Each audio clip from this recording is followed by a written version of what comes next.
എല്ലാ വിദ്യാർത്ഥികൾക്കും പുതിയൊരു സ്വാഗതം. കാലിക്കറ്റ് യൂണിവേഴ്സിറ്റിയുടെ ഒന്നാം സെമിസ്റ്റർ സപ്ലിമെൻ്ററി ഇംപ്രൂവ്മെൻ്റ് എക്സാമിൻ്റെ റിസൾട്ട് അങ്ങനെ സർവകലാശാല വെബ്സൈറ്റിൽ പ്രസിദ്ധീകരിച്ചു. How to check supplementary improvement exam result, പിന്നെ റീവാലുവേഷൻ ഫോട്ടോ കോപ്പി സ്കൂട്ടണിയുമായി ബന്ധപ്പെട്ട് വിദ്യാർത്ഥികളുടെ മുഴുവൻ സംശയങ്ങൾക്കുള്ള മറുപടിയാണ് ഈ ഒരു വീഡിയോയിൽ കൂടെ നിങ്ങളുമായി പങ്കുവെക്കാനുള്ളത്. വിശദമായ വാർത്തയിലേക്ക് പോകുന്നതിന് മുമ്പായി ആദ്യമായിട്ട് ഈ ചാനൽ കാണുന്ന വിദ്യാർത്ഥികളുണ്ടെങ്കിൽ തീർച്ചയായും മറക്കണ്ട സബ്സ്ക്രൈബ് ചെയ്ത് കൂടെ പറയാൻ പ്രത്യേകം ശ്രദ്ധിക്കുക. സബ്സ്ക്രൈബ് ചെയ്തതിനൊപ്പം നോട്ടിഫിക്കേഷൻ ബെല്ലുകൾ ഓൾ ഓപ്ഷൻ എനേബിൾ ചെയ്യുക. ചാനലിലെ വീഡിയോസ് നിങ്ങൾക്ക് ഉപകാരപ്രദമാകുന്നുണ്ടെങ്കിൽ തീർച്ചയായും ഒന്ന് ലൈക്കും കൂടി ചെയ്യുക. അതുപോലെ തന്നെ നിങ്ങളുടെ സുഹൃത്തുക്കളിലേക്ക് ഷെയർ ചെയ്ത് കൊടുക്കാനും കൂടി പ്രത്യേകം ശ്രദ്ധിക്കുക. അതുപോലെ തന്നെ നമ്മുടെ ചാനലിൻ്റെ വാട്സപ്പ് ഗ്രൂപ്പിൽ ജോയിൻ ചെയ്യാനുള്ള ലിങ്ക് നിങ്ങൾക്ക് വീഡിയോയ്ക്ക് താഴെ ഡിസ്ക്രിപ്ഷൻ ബോക്സിൽ നൽകുന്നതായിരിക്കും. അപ്പോൾ നമുക്ക് വളരെ പ്രാധാന്യം അർഹിക്കുന്ന അറിയിപ്പിലേക്ക് തന്നെ കിടക്കാം. കാലിക്കറ്റ് യൂണിവേഴ്സിറ്റിയുടെ ഒന്നാം സെമസ്റ്റർ സപ്ലിമെൻ്ററി ഇംപ്രൂവ്മെൻറ്റ് പരീക്ഷകളുടെ റിസൾട്ട് ഇപ്പോൾ സർവകലാശാല വെബ്സൈറ്റിൽ പ്രസിദ്ധീകരിച്ചിട്ടുണ്ട്. എങ്ങനെയാണ് റിസൾട്ട് ചെക്ക് ചെയ്യാമെന്ന് നമുക്ക് ആദ്യം തന്നെ നോക്കാം. ഇതിനായി നിങ്ങൾ എന്ത് ചെയ്യുക, ആദ്യം കാലിക്കറ്റ് യൂണിവേഴ്സിറ്റിയുടെ വെബ്സൈറ്റ് ഓപ്പൺ ചെയ്യുക. ഗൂഗിളിലോ ക്രോമിലോ കയറി കാലിക്കറ്റ് യൂണിവേഴ്സിറ്റി സെർച്ച് ചെയ്യുക. തുറന്നു വരുന്ന പേജിൽ നിങ്ങൾക്ക് പരീക്ഷാ ഭവൻ്റെ ഒരു സെൻറ്റർ ലഭ്യമാണ്.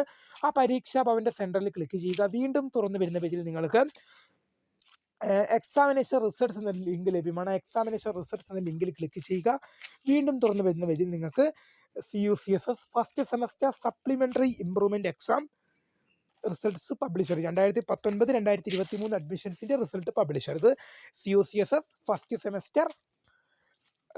Semester supplementary improvement exam 2019-2023 admission onwards results published. ആ ലിങ്കിൽ ക്ലിക്ക് ചെയ്ത് കഴിഞ്ഞ് നിങ്ങളുടെ രജിസ്റ്റർ നമ്പർ നൽകി സബ്മിറ്റ് ചെയ്യുക. ശേഷം നിങ്ങൾക്ക് നിങ്ങളുടെ റിസൾട്ട് ലഭ്യമാകുന്നതായിരിക്കും. നിങ്ങൾക്ക് രജിസ്റ്റർ നമ്പർ നൽകി സബ്മിറ്റ് ചെയ്ത് കഴിഞ്ഞാൽ നിങ്ങൾക്ക് നിങ്ങളുടെ റിസൾട്ട് ലഭ്യമാകും. പിന്നെ അതുപോലെ തന്നെ റീവാലുവേഷൻ ഫോട്ടോ കോപ്പി സ്കൂട്ടണി എന്നിവയുമായി ബന്ധപ്പെട്ടുള്ള വിദ്യാർത്ഥികൾ ഒരുപാട് സംശയങ്ങൾ ചോദിച്ചിരുന്നു. അപ്പോൾ എല്ലാത്തിനെയും കുറിച്ച് നമ്മൾ ഡീറ്റെയിൽഡ് ആയിട്ട് പറയാം. റീവാലുവേഷൻ എന്ന് പറയുന്നത് നിങ്ങളുടെ പേപ്പർ പുനർമൂല്യനിർണ്ണയം നടത്തുകയാണ് ചെയ്യുന്നത്. അതായത് നിങ്ങളിപ്പോൾ ആദ്യം പേപ്പർ നോക്കി നിങ്ങൾക്ക് റിസൾട്ട് വന്നിട്ടുണ്ട്. അപ്പോൾ റിസൾട്ട് വന്നപ്പോൾ നിങ്ങൾ റീവാലുവേഷൻ കൊടുക്കുന്ന വിദ്യാർത്ഥികൾ കൂടുതലായും രണ്ട് തരത്തിൽപ്പെട്ട വിദ്യാർത്ഥികളാണ് റീവാലുവേഷനെ കൊടുക്കുന്നത്. ഒന്ന്, വിചാരിച്ച മാർക്ക് ലഭിക്കാത്ത വിദ്യാർത്ഥികളും പിന്നെ 1-2 മാർക്കിനൊക്കെ ഫെയിലായിപ്പോയ വിദ്യാർത്ഥികളും. ഞാനിപ്പോഴും പറയാം, നിങ്ങൾക്ക് 40 മാർക്കിൻ്റെ എക്സാമാണ് നിങ്ങളുടെ റിട്ടേൺ എക്സാം. അതിൽ നിങ്ങൾക്ക് 16 മാർക്ക് ജയിക്കാൻ വേണം. എന്നാൽ നിങ്ങൾക്ക് 14-15 മാർക്ക് കിട്ടി. നിങ്ങൾക്ക് 14-15 മാർക്ക് കിട്ടി, 16 ജയിക്കാൻ വേണ്ടത്. 1 മാർക്കിനോ 2 മാർക്കിനോ നിങ്ങൾ ഫെയിലായിപ്പോയി. അങ്ങനെയെങ്കിൽ നിങ്ങൾക്ക് ജസ്റ്റ് ഫോർ ട്രൈ, കിട്ടിയാൽ കിട്ടി പോയാൽ പോയെന്ന് പറഞ്ഞ് നിങ്ങൾക്ക് എന്ത് ചെയ്യാം, റീവാലുവേഷൻ കൊടുക്കാൻ സാധിക്കും. അതുപോലെ തന്നെ പിന്നെ വിചാരിച്ച മാർക്ക് ലഭിക്കാത്ത വിദ്യാർത്ഥികൾ, ഇപ്പോൾ 40 മാർക്കിൻ്റെ എക്സാമിൽ നിങ്ങളൊരു 30 മാർക്ക് എക്സ്പെക്റ്റ് ചെയ്തിരുന്നു. എന്നാൽ നിങ്ങൾക്ക് ഒരു 30 മാർക്ക് നിങ്ങൾ എക്സ്പെക്റ്റ് ചെയ്തിരുന്നു. എന്നാൽ നിങ്ങൾക്ക് എത്ര മാത്രമാണ്, ഒരു 25 മാർക്ക് മാത്രമാണ്. ഇതിപ്പോൾ നിങ്ങൾ 40 മാർക്കിൻ്റെ എക്സാമിൽ ഒരു 35 മാർക്ക് എക്സ്പെക്റ്റ് ചെയ്തിരുന്നു. എന്നാൽ നിങ്ങൾക്ക് ഒരു 25-30 മാർക്ക് മാത്രമേ കിട്ടിയുള്ളൂ. അങ്ങനെയെങ്കിൽ നിങ്ങൾ നോക്കുമ്പോൾ ഞാൻ എഴുതിയതിലും വെച്ച്, അതായത് നിങ്ങൾ പ്രതീക്ഷയിലും വെച്ച് 5-10 മാർക്ക് നിങ്ങൾക്ക് എന്തുണ്ട് ഡിഫറൻ്റ് ഉണ്ട്. അങ്ങനെയെങ്കിൽ നിങ്ങൾക്ക് റീവാലുവേഷൻ കൊടുക്കാൻ സാധിക്കും. അല്ലാതെയുള്ള വിദ്യാർത്ഥികളും റീവാലുവേഷൻ കൊടുക്കുന്നുണ്ട്, പക്ഷേ കൂടുതലായി ഇങ്ങനെയാണ് കൊടുക്കാറ്. ഫോട്ടോ കോപ്പി എന്ന് പറഞ്ഞാൽ നിങ്ങളുടെ പേപ്പറിൻ്റെ കോപ്പി, നിങ്ങൾ എഴുതിയ പരീക്ഷാ പേപ്പറിൻ്റെ കോപ്പി നിങ്ങളുടെ ഹോം അഡ്രസ്സിലേക്കോ നിങ്ങളുടെ വീടിൻ്റെ അഡ്രസ്സിലേക്കോ അല്ലെങ്കിൽ നിങ്ങളുടെ കോളേജിൻ്റെ അഡ്രസ്സിലേക്കോ അയച്ചു തരുന്നതായിരിക്കും. സ്ക്രൂട്ടണി എന്ന് പറഞ്ഞാൽ നിങ്ങളുടെ മാർക്ക് കൂട്ടി നോക്കുകയാണ് ചെയ്യുന്നത്. നിങ്ങളുടെ മാർക്ക് ഒന്നും കൂടി കൂട്ടി നോക്കും. ഞാൻ എപ്പോഴും റീവാലുവേഷനെയും ഫോട്ടോ കോപ്പിനെയും സ്ക്രൂട്ടണിനെയും ഞാൻ ഒരിക്കലും സപ്പോർട്ട് ചെയ്യില്ല. കാരണം അതിന് വേണം, റീവാലുവേഷൻ എന്ന് പറയുന്നത് നിങ്ങളുടെ പേപ്പർ പുനർമൂല്യനിർണ്ണയം നടത്തുകയാണ്. ഏതാണ്ട് 780 രൂപ നിങ്ങൾ കൊടുത്താൽ നിങ്ങളുടെ പേപ്പർ പുനർമൂല്യനിർണ്ണയം നടത്തും. എന്നാൽ ഞാനൊരിക്കലും ഫോട്ടോ കോപ്പിനെയും സ്ക്രൂട്ടണിനെയും സപ്പോർട്ട് ചെയ്യില്ല. നിങ്ങൾക്ക് വേണമെങ്കിൽ ഫോട്ടോ കോപ്പി സ്ക്രൂട്ടണി കൊടുക്കാതിരിക്കാം, നിങ്ങളുടെ താല്പര്യമാണ്. ഇത് യൂണിവേഴ്സിറ്റിക്ക് ലഭിക്കുന്ന ഫോട്ടോ കോപ്പിയുടെയും സ്ക്രൂട്ടണിയുടെയും അപേക്ഷകളുടെ എണ്ണം കുറയ്ക്കാൻ വേണ്ടി ഞാൻ ചെയ്യുന്ന ഒരു വീഡിയോ ഒന്നുമല്ല. എന്നാൽ പോലും എൻ്റെ വ്യക്തിപരമായ അഭിപ്രായം, ഇത് യൂണിവേഴ്സിറ്റിക്ക് ലഭിക്കുന്ന ഫോട്ടോ കോപ്പിയുടെയും സ്ക്രൂട്ടണിയുടെയും അപേക്ഷകളുടെ എണ്ണം കുറയ്ക്കാൻ വേണ്ടി ചെയ്യുന്ന വീഡിയോ അല്ല.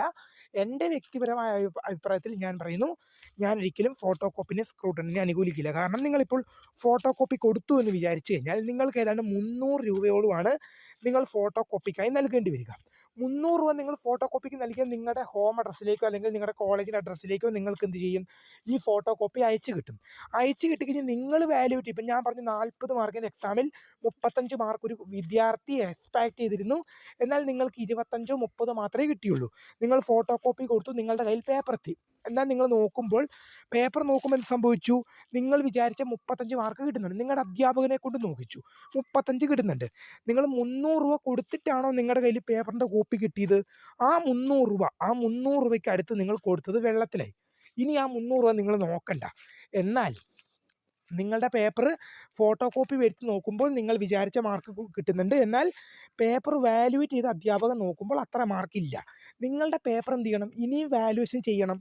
ചെയ്താൽ മാത്രമേ റിസൾട്ടിൽ എന്ത് ചെയ്യുള്ളൂ. ഇപ്പം നിങ്ങളുടെ റിസൾട്ടിൽ 25 മാർക്കാണ് കിടക്കുന്നത്.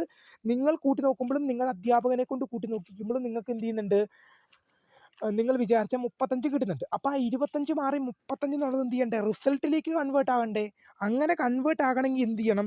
യൂണിവേഴ്സിറ്റി എന്ത് ചെയ്യണം? നിങ്ങളുടെ പേപ്പർ വാല്യുവേറ്റ് ചെയ്യണം. യൂണിവേഴ്സിറ്റി പേപ്പർ വാല്യുവേറ്റ് ചെയ്യണമെങ്കിൽ നിങ്ങൾ എന്ത് ചെയ്യണം? 780 രൂപ നിങ്ങൾ പിന്നെയും റീവാലുവേഷൻ ഫീ നിങ്ങൾ നൽകണം. എന്നാൽ മാത്രമാണ് നിങ്ങളുടെ പേപ്പർ യൂണിവേഴ്സിറ്റി വീണ്ടും വാല്യുവേഷൻ നടത്തൂ. യൂണിവേഴ്സിറ്റി വാല്യുവേഷൻ നടത്തിയാൽ മാത്രമാണ് നിങ്ങളുടെ മാർക്ക് യൂണിവേഴ്സിറ്റി വെബ്സൈറ്റിലും സ്റ്റുഡൻറ്റ് പോർട്ടലിലും അപ്ഡേറ്റ് ആകുകയുള്ളൂ. എന്നാൽ മാത്രമാണ് നിങ്ങളുടെ സർട്ടിഫിക്കറ്റേ വരുള്ളൂ. ഇപ്പം നിങ്ങളിപ്പോൾ ഫോട്ടോ കോപ്പി വരുത്തി നോക്കിയാൽ, എന്നിട്ട് നിങ്ങളുടെ അധ്യാപകനെ കൊണ്ട് നോക്കിച്ചു, എന്നിട്ട് മാർക്ക് കൂടുന്നുണ്ടെങ്കിൽ അത് നിങ്ങളുടെ സർട്ടിഫിക്കറ്റിലോ സ്റ്റുഡൻറ്റ് പോർട്ടലിലോ വരില്ല. കാരണം നിങ്ങളുടെ സർട്ടിഫിക്കറ്റിലോ നിങ്ങളുടെ സ്റ്റുഡൻറ്റ് പോർട്ടലിലോ മാർക്ക് അപ്ഡേറ്റ് ആകണമെങ്കിൽ ആ പേപ്പർ യൂണിവേഴ്സിറ്റി വാല്യുവേഷൻ ചെയ്യണം. അപ്പം നിങ്ങൾ എന്ത് ചെയ്യണം? യൂണിവേഴ്സിറ്റിക്ക് റീവാലുവേഷൻ റിക്വസ്റ്റ് നൽകണം. റിക്വസ്റ്റ് നൽകി ഫീസും അടയ്ക്കണം. അപ്പം നിങ്ങൾ ആദ്യം 300 രൂപ അടച്ചു. 300 അടച്ചിട്ടാണ് നിങ്ങൾക്ക് 300 രൂപ അടച്ചിട്ടാണ് നിങ്ങൾക്ക് എന്ത് ചെയ്യുന്നത്? നിങ്ങൾ ഫോട്ടോ കോപ്പിക്ക് അപ്ലൈ ചെയ്തത്, നിങ്ങളുടെ ഈ ഫോട്ടോ കോപ്പി കിട്ടിയത്. അതിന് പുറമേ നിങ്ങൾ 780 അടക്കണം. അതുപോലെ തന്നെയാണ് സ്ക്രൂട്ടണി. നിങ്ങൾ ഏതാണ്ട് 200 രൂപയോളം 200 രൂപയ്ക്ക് അടുത്ത് നിങ്ങൾ സ്ക്രൂട്ടണിക്ക് നിങ്ങൾ നൽകണം. അങ്ങനെ നിങ്ങൾ സ്ക്രൂട്ടണിക്ക് നൽകി കഴിഞ്ഞാൽ മാത്രമാണ് നിങ്ങളുടെ പേപ്പർ മാർക്ക് കൂട്ടി നോക്കുകയാണ് ചെയ്യുന്നത്. 200 രൂപയ്ക്ക് അടുത്ത് വാങ്ങുന്നുള്ളൂ. 165 അങ്ങനെ എന്തോ കണക്കിലാണ് വാങ്ങുന്നത്. അപ്പോൾ അങ്ങനെ വരുമ്പോൾ നിങ്ങൾക്ക് അതും നഷ്ടം തന്നെയാണ് നിങ്ങളെ സംബന്ധിച്ച്. ഇപ്പോൾ ഇത്രയും കാര്യങ്ങൾ നിങ്ങൾ റീവാലുവേഷനെ കുറിച്ചും ഫോട്ടോ കോപ്പിനെ കുറിച്ചും സ്കൂട്ടറിനെ കുറിച്ചും കേട്ടു. ഞാൻ വ്യക്തിപരമായിട്ട് റീവാലുവേഷനെ മാത്രമേ സപ്പോർട്ട് ചെയ്യുള്ളൂ. കാരണം റീവാലുവേഷൻ 780 രൂപയോളമാണ്. അത് കൊടുത്തു കഴിഞ്ഞാൽ നിങ്ങളുടെ പേപ്പർ പുനർമൂല്യനിർണ്ണയം നടത്തും. അത് മറ്റൊരു അധ്യാപകൻ, ആദ്യം നോക്കിയ അധ്യാപകനല്ല, വീണ്ടും ഒരു അധ്യാപകൻ വന്ന് A to Z കാര്യങ്ങൾ വീണ്ടും പരിശോധിക്കും. കൂടാനാണെങ്കിൽ ആ ടൈമിൽ കൂടും, അല്ലെങ്കിൽ കൂടാൻ ചാൻസ് ഇല്ല. റീവാലുവേഷൻ തന്നെയാണ് എന്നെ സംബന്ധിച്ച് ബെറ്റർ ഓപ്ഷൻ. റീവാലുവേഷൻ ആണ്. ഇനി നിങ്ങൾക്ക് തീരുമാനിക്കാം. നിങ്ങൾ 18 വയസ്സ് കഴിഞ്ഞവരാണ്, നിങ്ങൾക്ക് തീരുമാനിക്കാം റീവാലുവേഷൻ കൊടുക്കണോ, ഫോട്ടോ കോപ്പി കൊടുക്കണോ, സ്ക്രൂട്ടണി കൊടുക്കണമെന്ന്. തീർച്ചയായും നിങ്ങൾ 18 വയസ്സ് കഴിഞ്ഞ വിദ്യാർത്ഥികളാണ്, നിങ്ങൾക്ക് തീരുമാനിക്കാം. നിങ്ങൾക്ക് യൂണിവേഴ്സിറ്റിയിലേക്ക് നിങ്ങൾക്ക് എന്ത് ചെയ്യാം? റീവാലുവേഷൻ, ഫോട്ടോ കോപ്പി, സ്ക്രൂട്ടണിക്ക് കൊടുക്കുക. നിങ്ങൾക്ക് ഏതാണോ താല്പര്യം, നിങ്ങൾക്ക് ഏതാണോ കംഫർട്ടായിട്ട് തോന്നുന്നത് കൊടുക്കുക. നിങ്ങൾക്ക് ഏതാണോ കംഫർട്ടായിട്ട് തോന്നുന്നത് അത് കൊടുക്കുക. വെറുതെ പൈസ കൊണ്ട് കളയാതിരിക്കുക. അതിനുവേണ്ടി ഞാൻ മാത്രം ചെയ്തതാണ്. അല്ലാതെ യൂണിവേഴ്സിറ്റിക്ക് ലഭിക്കുന്ന അപേക്ഷകളുടെ എണ്ണം കുറയ്ക്കാൻ വേണ്ടി ചെയ്തതൊന്നുമല്ല, ചെയ്തൊരു വീഡിയോ അല്ല. യൂണിവേഴ്സിറ്റിക്ക് ലഭിക്കുന്ന അപേക്ഷകളുടെ എണ്ണം കുറയ്ക്കാൻ വേണ്ടി ചെയ്തിട്ടുള്ള ഒരു വീഡിയോ അല്ല. യൂണിവേഴ്സിറ്റിക്ക് ലഭിക്കുന്ന അപേക്ഷകളുടെ എണ്ണം കുറയ്ക്കാൻ വേണ്ടി ചെയ്ത വീഡിയോ അല്ല എന്ന് ഞാൻ വീണ്ടും ആവർത്തിക്കുകയാണ്. ഇത് എൻ്റെ വ്യക്തിപരമായ അഭിപ്രായം മാത്രമാണ് ഞാൻ ഈ വീഡിയോയിൽ ഉൾപ്പെടുത്തിയിട്ടുള്ളത്. തീർച്ചയായും വീഡിയോ നിങ്ങൾക്ക് ഉപകാരപ്പെട്ടെന്ന് വിശ്വസിക്കുന്നു. എങ്കിൽ ലൈക്ക് ചെയ്യുക, ഷെയർ, സബ്സ്ക്രൈബ് ചെയ്യുക.